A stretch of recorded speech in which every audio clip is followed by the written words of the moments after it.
El sueño de la casa propia se hace cada día más difícil. Según la actualización del Índice de Acceso a la Vivienda elaborado por la Cámara Chilena de la Construcción, una familia chilena necesitaría en promedio 11,4 años ahorrando todos sus ingresos para adquirir una vivienda. Este valor significa un aumento de 3,8 años desde 2019, cuando este índice fue aplicado por primera vez en Chile. Para profundizar en este tema nos acompaña el gerente de estudios de la Cámara Chilena de la Construcción, Nicolás León. ¿Qué tal, Nicolás? Muchas gracias por acompañarnos. Gracias, Nicolás. Un gusto estar con ustedes. ¿Qué factores influyen en que finalmente, y como ustedes lo dicen en este estudio, la vivienda acentúa su condición de no asequible? O sea, ya es prácticamente inalcanzable. Sí, lamentablemente hay una serie de factores de costo que han hecho que la vivienda aumente de precio más rápido que lo que han aumentado los ingresos de las familias. ¿Cuáles son esos factores de costo? Bueno, el crecimiento del valor del suelo, también hay una serie de normativas que se han ido aplicando en los últimos 20 años, diría yo. Por ejemplo, la ley de integración social, las mitigaciones viales, la ley de ductos, también algunas tributarias como la ley, como el IVA, digamos, que se aplicó en el 2014 y otras que de hecho han tenido efecto, pero también lo que ha pasado con los precios de los materiales en los últimos años también y el costo de los crecimientos, de los costos laborales, digamos, también han tenido un crecimiento bastante relevante. ¿Este índice no considera, Nicolás, para tenerlo claro, el contexto de los créditos, el contexto del sector crediticio? No, porque esto es un índice que lo que hace es tomar el precio promedio de una vivienda en Chile contra el ingreso promedio de una vivienda en Ya. Chile. Entonces, en el fondo lo que hace es calcular cuántos años de ingreso uno requeriría para poder financiar esa vivienda promedio. Y justamente como tú comentabas, Nicolás, lo que ha pasado es que ha ido incrementando ese número, digamos, ¿no? Internacionalmente uno podría pensar que una vivienda es asequible si ese número está entre 3 y 5 años. Perfecto. Bueno, en Chile, como tú bien decías, el número es de 11,4, es decir, estamos muy por sobre esos números. Eh, de hecho, ha ido aumentando en el tiempo. Hacia 2011, hasta 2011 más o menos estábamos del orden de 4 años. Luego de ahí, 2013, 2015, en todas las actualizaciones ha venido creciendo muy rápidamente hasta llegar a 11 años, digamos, lo cual es una muy mala noticia. Ya. Ahora, ¿cómo se condice este escenario que plantean en el estudio, en el índice, en este sentido, con la situación del mercado inmobiliario, pensando de la imposibilidad que tienen algunas inmobiliarias de vender las unidades que ya están construidas, por ejemplo? Muchos dirían, bueno, oferta y demanda, digamos, si finalmente hay un problema en términos de la oferta, habrá también que hacer un equilibrio y en algún minuto se decía, bueno, bajar los precios o de alguna manera dar una serie de, no sé si facilidades, pero sí un sistema que permita justamente poder generar un usuario, un cliente que logre llegar a esto, que obviamente va a ser bien difícil. Sí, como te comentaba, estos son problemas más de largo plazo, es Ajá, decir, que en el fondo hay un desacople entre los ingresos de las familias y los precios de la vivienda en el tiempo y eso ha venido desacoplándose, ¿no? Sobre todo en los últimos 10 años. Coyunturalmente también estamos teniendo un problema que es lo que tú bien describes, que es en el fondo el aumento de las tasas de interés y también de la UEF, que subió con mucha sí, fuerza claro. posterior a la pandemia, luego de los retiros de fondos de pensiones y otros temas. Eso hizo que si uno compara el dividendo que tenía que pagar una familia por una vivienda, no sé, 4.000, 3.000, 2.000 UF en esa época versus lo que tenía que pagar hoy día, eso ha crecido casi en un 100%. Es decir, casi que se requiere el doble de ingresos de lo que se requería para mantener el mismo crédito hipotecario. Entonces, esto no hace más que reforzar el problema actualmente y justamente lo que se está viendo es que las unidades que hoy día estaban en el mercado listas para ser adquiridas, no han podido ser adquiridas justamente por esto, digamos, porque en el fondo las familias no tienen la capacidad de sostener ese crédito hipotecario, incluso teniendo esa oferta grandes descuentos. De hecho, hemos visto en el mercado hasta descuentos de 25, hasta Sí. 30% en algunos casos, que algunas empresas lo hacen incluso yendo en contra de sus propios costos, digamos, ¿no? Ujú. Porque le empieza a ser muy caro mantener una unidad que ya está terminada, digamos, por el costo financiero, por muchos otros factores, intentan deshacerse de ellas con descuentos Claro. agresivos, pero el problema es que las familias no tienen necesariamente la capacidad. Claro, se han generado otras modalidades, por ejemplo, el asegurar, si uno compra una unidad por inversión, asegurar por parte de la inmobiliaria lo que es el arriendo, por ejemplo. O sea, se han tenido que ir generando incentivos, digamos, para poder llegar a esto, pero claro, si uno se va al escenario central, digamos, por ejemplo, lo que indica este índice, se termina desacoplando, como tú dices.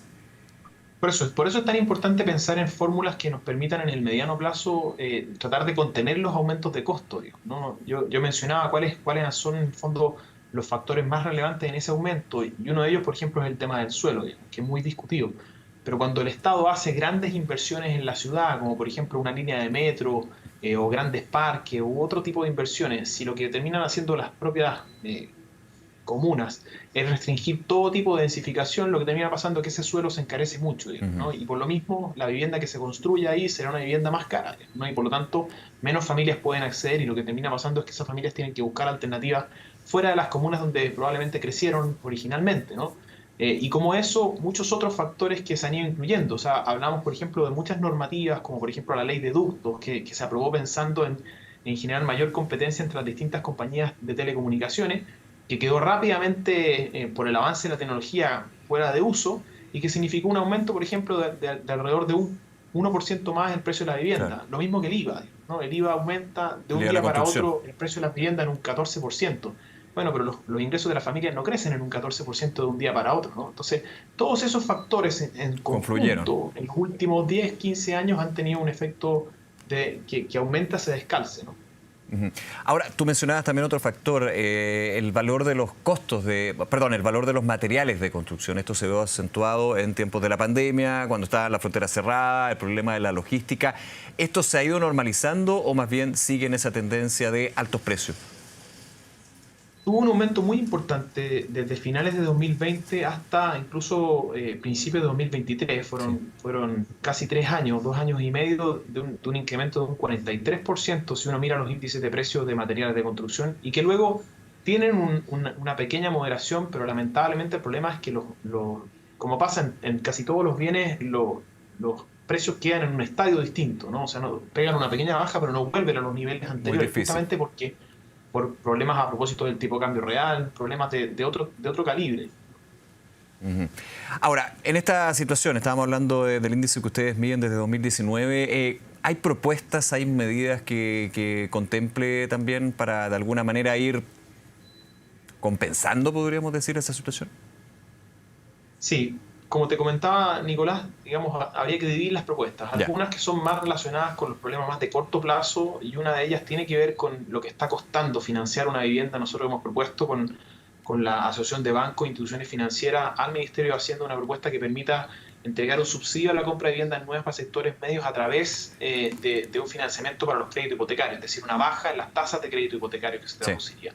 Eso podría incluso significar una baja de 200 puntos base, es decir, de pasar, por ejemplo, de 5 a 3, digamos, y eso podría ser un shock que permita hoy día liquidar aquellas unidades que hoy día están en el mercado, digamos. Otras alternativas son las ampliaciones, por ejemplo, de las garantías.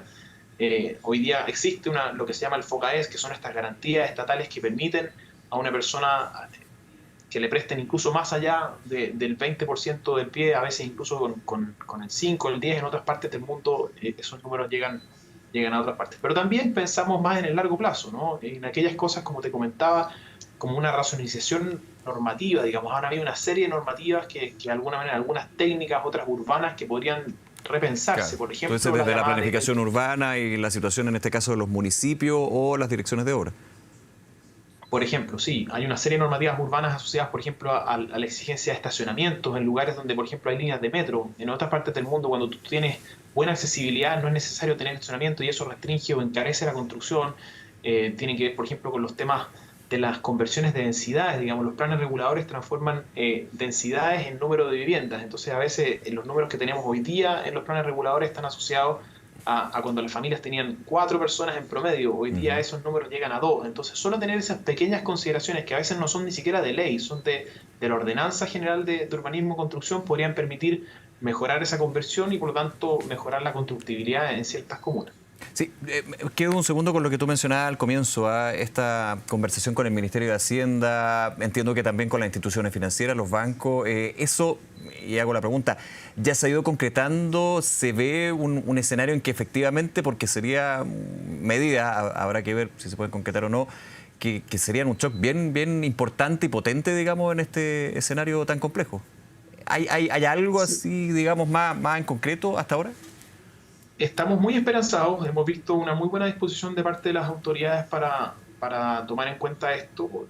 Creemos que la situación lo amerita, digamos, la crisis habitacional, como lo hemos mostrado en otras ocasiones, entrega de alguna manera un momento propicio, no solamente por lo que tú bien decías, por el hecho de que hoy día existen 105.000 viviendas que están ahí listas para ser entregadas, y de alguna manera, si es que estos mecanismos se hicieran, tendría un doble efecto. Por un lado, le permitiría a familias de la clase media acceder a esas viviendas con un subsidio a la tasa de interés, por ejemplo. Y por otro lado, generar la reactivación económica. Hoy día el sector de la construcción está empleando 130.000 personas menos de lo que podría emplear, ¿no? Y este tipo de medidas ayudarían a volver a echar a andar la máquina.